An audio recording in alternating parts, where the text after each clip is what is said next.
Welcome, bienvenidos to Rox Reads. I know I've been gone for a while. I apologize for that. I have made some changes on the channels that I'm working with and the social media that I'm doing, and I'm going to go into it in a little bit further, but I promise from now on it's going to be at least one video a week. So here's the thing. I have some sort of ailment that the doctors haven't been able to figure out what it is, but one of the symptoms, which is horrible for somebody that loves books as much as I do, is that I can't retain a lot of information. It doesn't happen all the time, but when you're reading a book and you can't remember what you read the day before, it gets a little annoying. Now, I'm getting a little better at it. I don't know if it's the vitamins and the supplements or the exercise or what it is. And of course, it doesn't happen all the time. So I don't know if it's that I'm not in the middle of a flare-up or if I'm in a flare-up, but I am actually in the middle of a flare-up, but for some reason that's not necessarily working. And I'm working on a book that I'm going to talk about later on, but I have to take advantage when it happens. But as in the past, I could read a business book, a novel, and a how-to book all at the same time, and I wouldn't get anything confused. Right now, I'm at the point where if I'm reading a book, I cannot watch a TV show that is like a series or anything like that because I get confused. So in order to avoid that, I've just started reading a book, and until I finish reading that book, I'm not going to do anything else. So the reason why we're here is because Pink Fussy Cow did a video on makeup yesterday, inspired by Emily Noel, and yes, I'm reading because I wanted to make sure I gave credit where credit is due. And their idea was a Get Ready With Me, where they talked about if some unforeseen event, apocalypse-like, happened in the world, and you lost everything and you could only replace 10 items, in their case makeup, what would they be?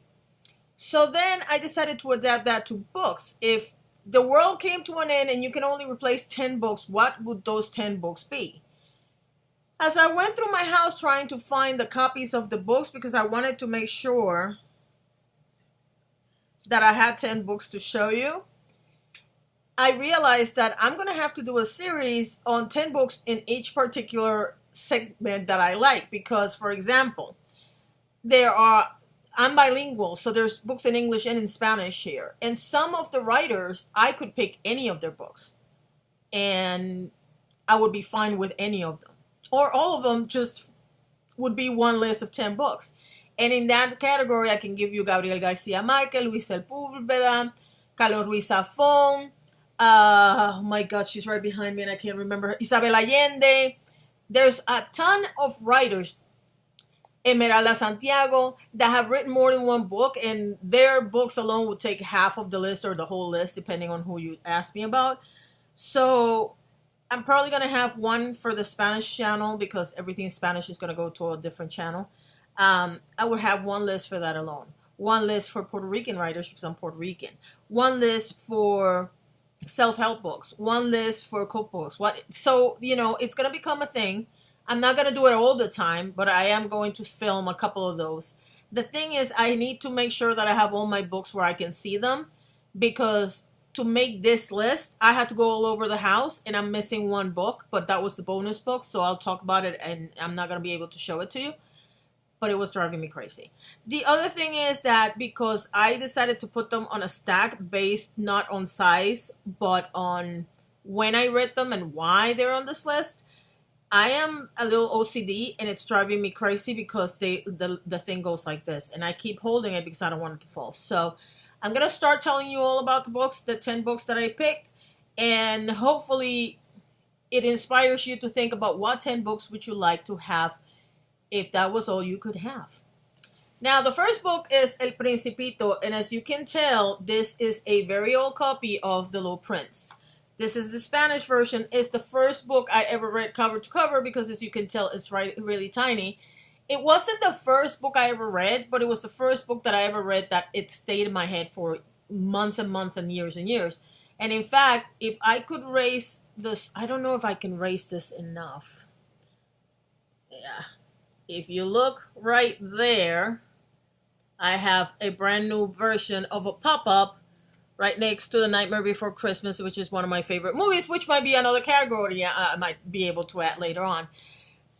The Little Prince, El Principito, however you want to call it, was one of the best books I ever read. I loved it. It changed my life. And people say, well, it's a stupid book about a little kid and blah, blah, blah. No, you have to get into it. And depending on where you read it in your life, it means something different. I've read that book 5, 6 times. And every time I read it, I get a different message. So that's why I absolutely love that book. Now, like I said, if I was going to go into inspirational books, I would have an entire category on that, because then I would have to add some that are here and some that are not here because I couldn't find a book. But let's go with the first book that I ever read that was a novel in Spanish. Now, there are several novels in Spanish that I absolutely love. Pepita Jimenez is one of them. Pepita Jimenez was the first book. It was written, the entire book is written as two people sending letters to each other. And through those two letters, you see exactly what happens in the life of this guy and who Pepita Jimenez is and what the deal is. The thing about that book is the first time I ever read a book that was assigned to me, and I absolutely fell in love with books. But Pepita Jimenez is not here because for some reason my copy of Pepita Jimenez is nowhere to be found. But there is one writer that was the first writer that I ever read because the school made me read them. And when I finished the book that I had to read for school, I ended up buying a bunch of his books. And on that alone, I would have more than 10 books because I love all of his books. I know he's a little controversial. Some people can't take the man away from the writer and are missing on some really good books, to be honest with you. And the name is Gabriel Garcia Marquez. Now, this is my copy of Cien Años de Soledad, which was like a collection edition because of the birthday of the book. Gabriel Garcia Marquez passed away already. But the thing about it is that the book that I read that made me want to read everything else was El Coronel no tiene quien le escriba. And the funny thing is this, I was in Catholic school, and the last word on this book is a curse word. And I don't know how she got it under the radar, and we read the book. So that should tell you everything you need to know about that.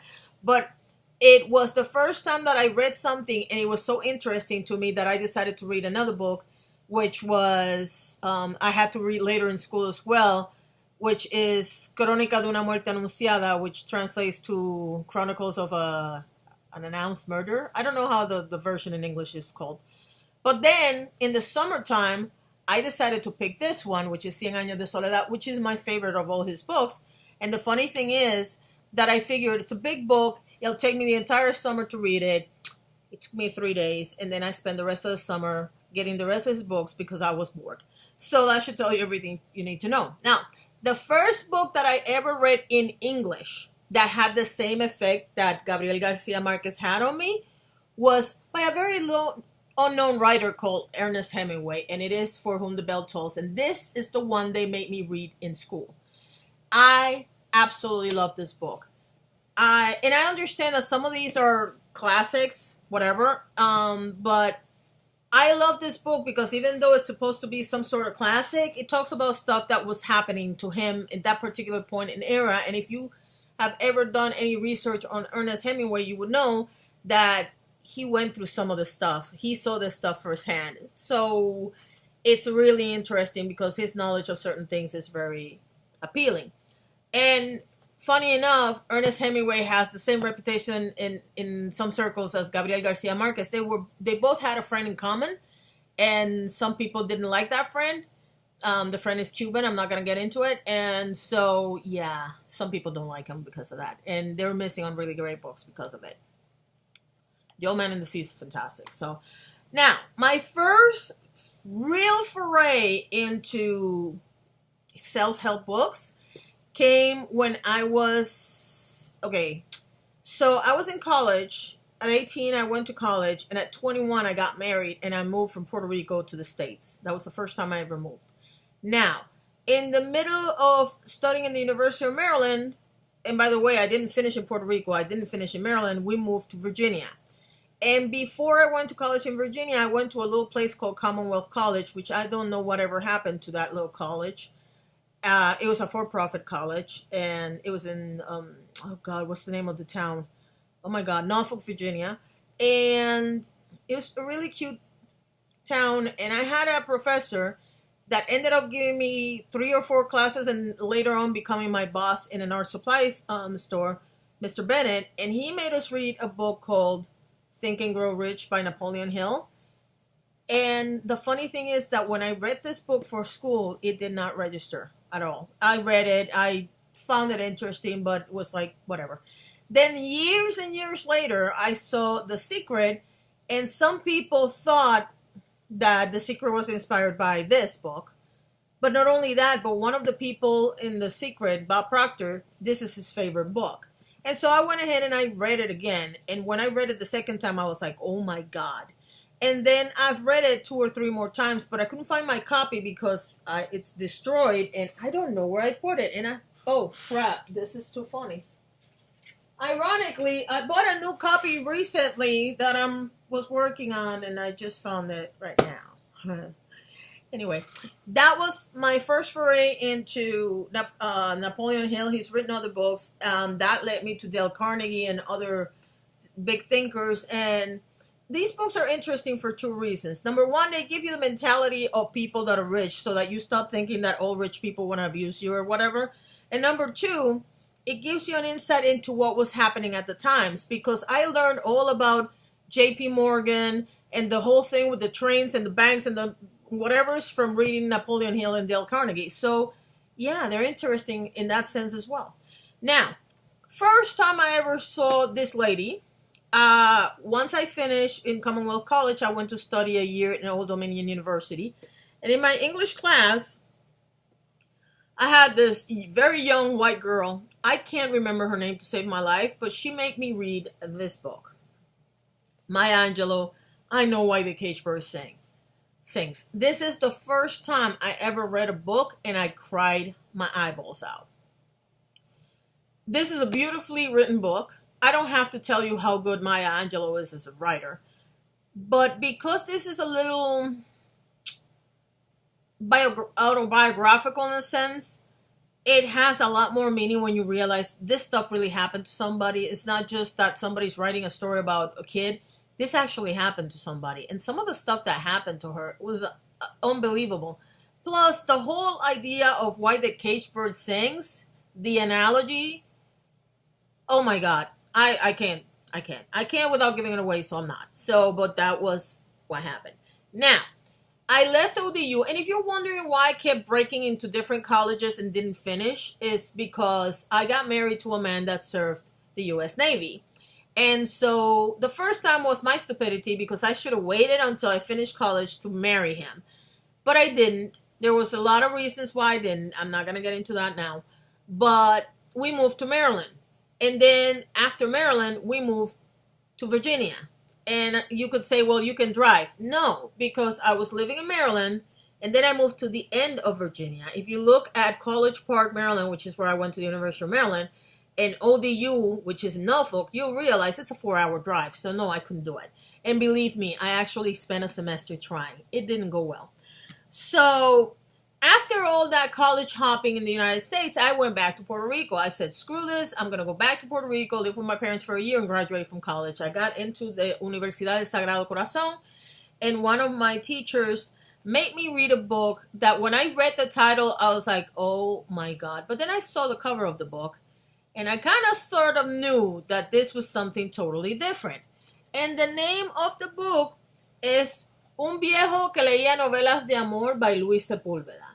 This is another one of those books that you read one book from this guy and you end up reading tons of books by this guy. This is a great book. The title in English would be something like An Old Man that read, I think somebody translated as soap operas, but it's not soap operas. It's Harlequin novel type things, okay? This old man loved reading his Cry Me a River type of novels, okay?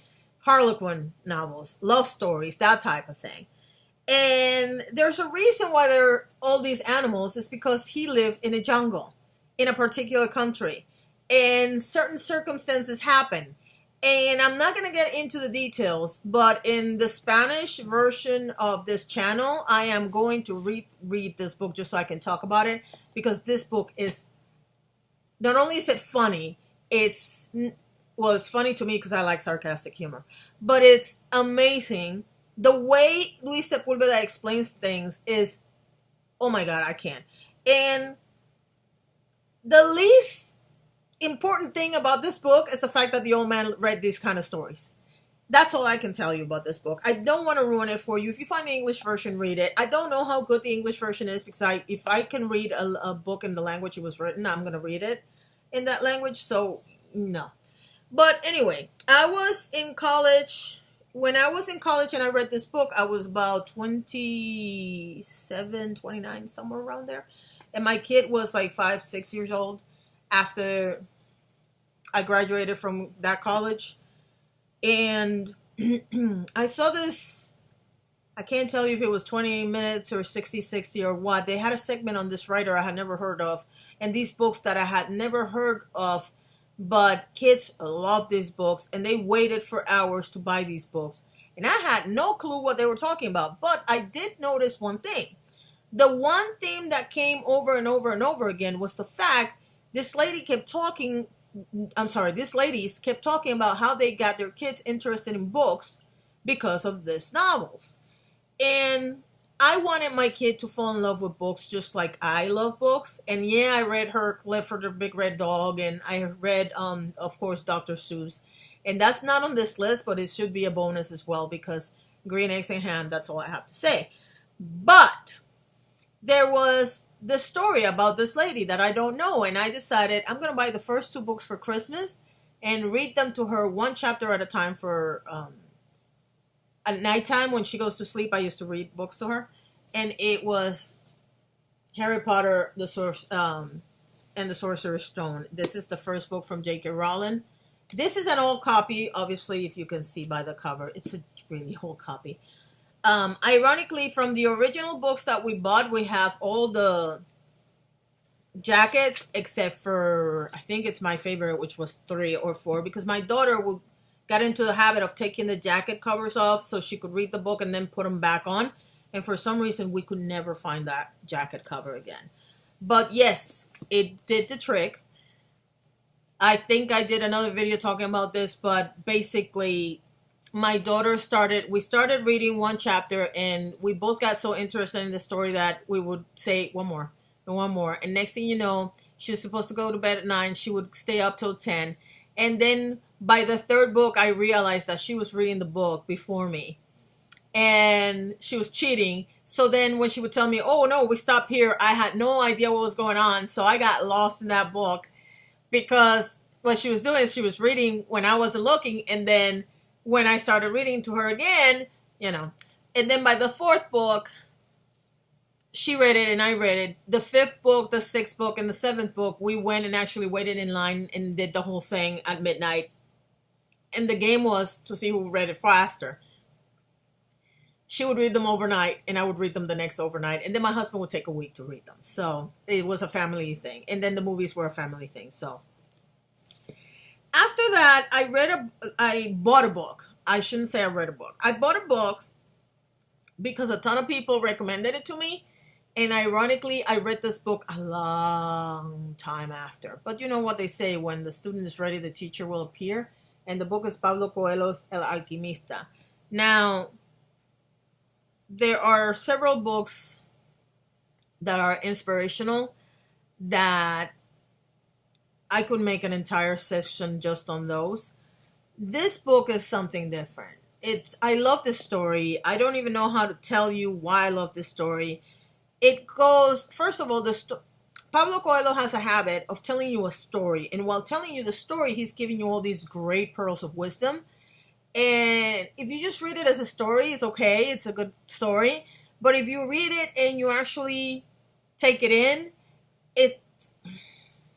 I love him. So he's one of those people. He's written other books, and he's another one of those people that I could interchangeably. Now, I love El Alquimista, and The Alchemist would be the one book I would take.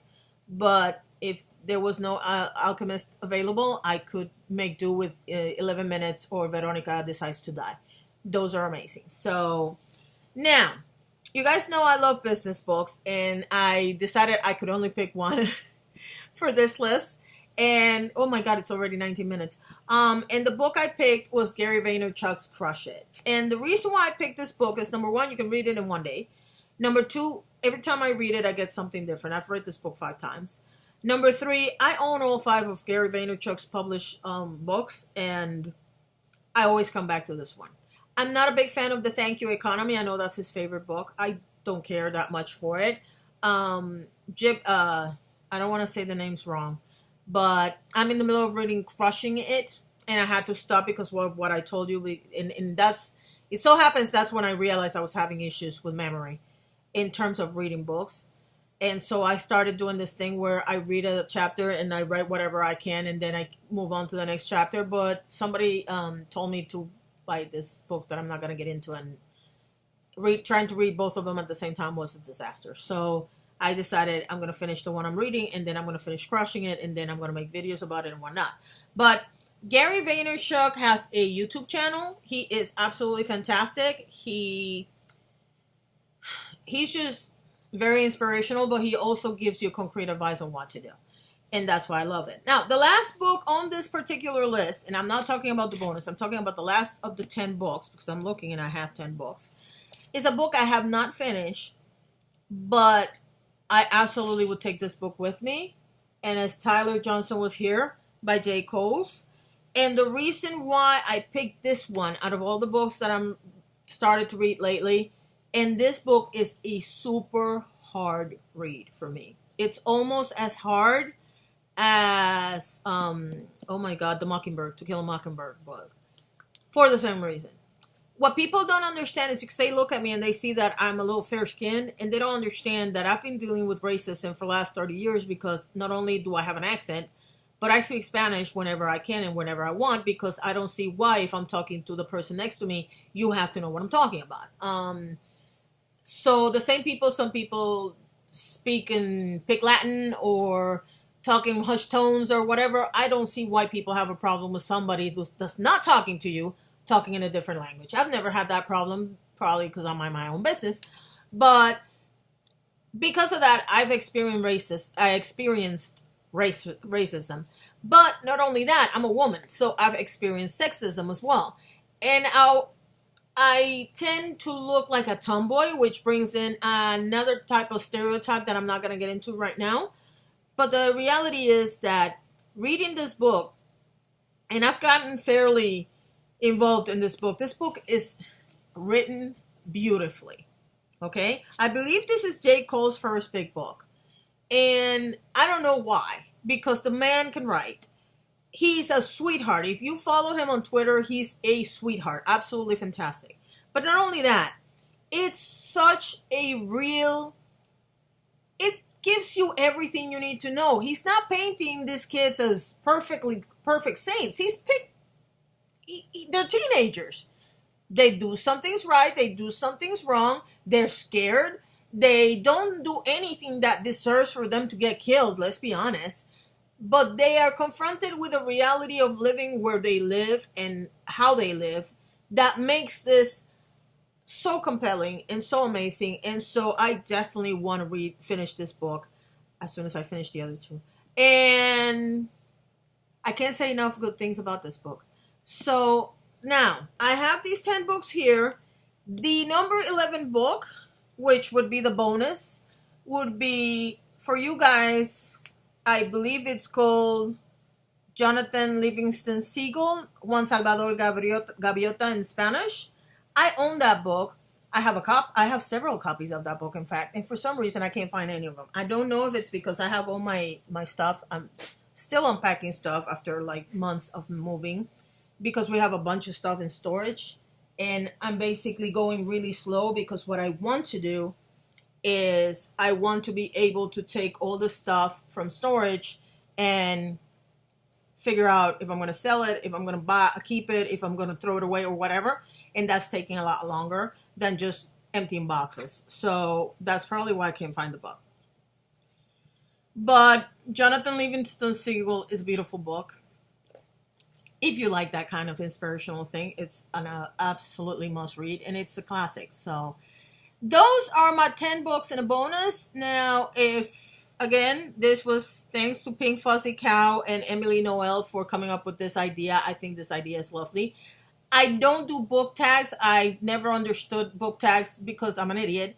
So I don't know if this has been done before. I'm pretty sure it has, but I decided to do it because they inspired me. Thank you so much for watching and have a beautiful day.